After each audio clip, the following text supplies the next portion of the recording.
Hi guys, yan, magandang tanghali po. So, yan, voice over na lang kasi hindi ko alam na nagbibideo ako, wala pala akong boses. Panay yung salita ko, wala akong boses. So, yan, nasa part ako dyan, galing ako ng Central.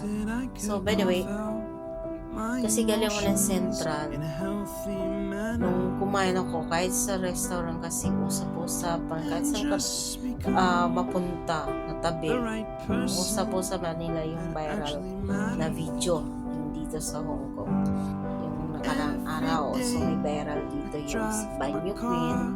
So yan, bilang OFW din dito sa Hong Kong, hindi naman lahat, sana ay konting respeto tayo sa mga sarili natin, lalo na yung pag-iinom-inom. Bigyan din natin kahiyan. So wala naman mali na uminom tayo, pero sana wag naman ganon. Kahit sinasabi nga dun sa interview na wala naman daw sa kanilang ginagawa, wala daw sabihin ko na nga wala daw sa kanilang nangyayari, walang sex patikim-tikim, kung baga binibitin niya daw yung apam. Pero kahit na ganun pa rin, bastos pa rin tingnan.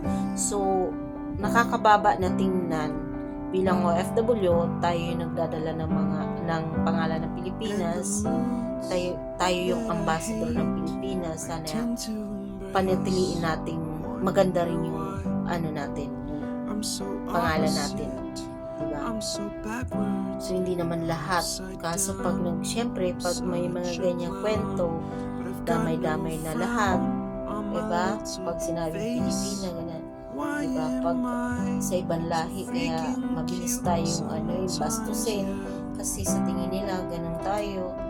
So sana maging lesson yan, kasi kawawa din naman yung mga pamilya natin sa Pilipinas, especially yung may mga anak, tapos may viral yung magulang nila ng gano'n.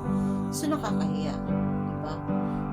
Kawawa yung mga bata. So mag-ingat-ingat po tayo. Kung iinuman tayo, bigyan natin limit yung mga sarili natin. At yung mga kababayan naman natin na nakikita ng may gano'n nangyayari sa ating kababayan, huwag na po natin i-upload pa o huwag na tayong gumawa ng video.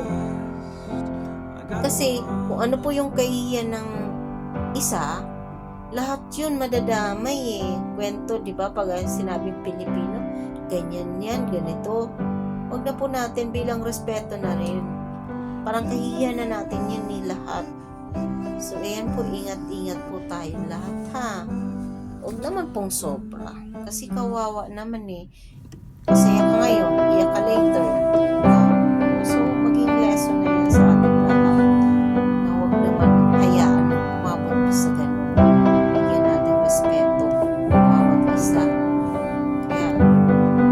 Kaya tayo, may rest naman nga tayo. Wish that I could cough out my emotions in a healthy manner, pero sana wag ganun gawin natin. and just become Katulad ganun, ginagawa the ni right ate, person hindi niya alam na may that camera na actually umiiwas, matters.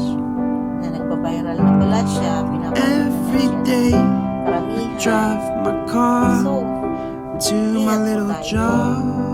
Kasi hindi lang yan ang nag-viral I Meron find pa some rin mga peace in kumakalat the stations lumalabas.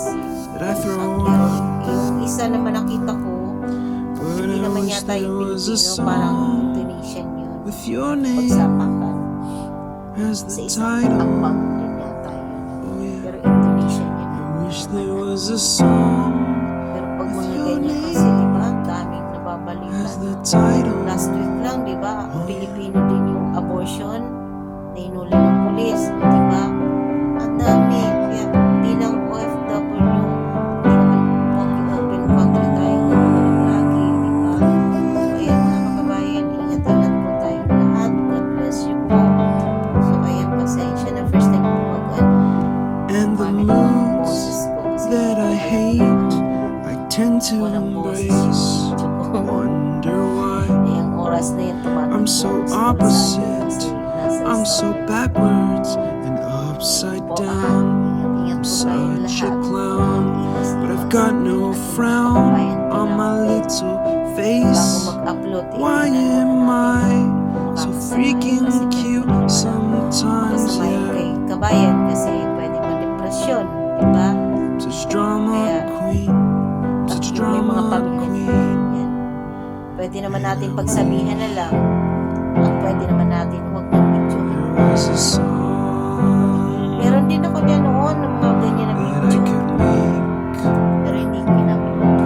that'll make you strong. Nakakahiya at nakakahawa din kasi hindi naman natin 'Cause I'm tired ano natin mga of pamilya. feeling low Bakit siya and sad.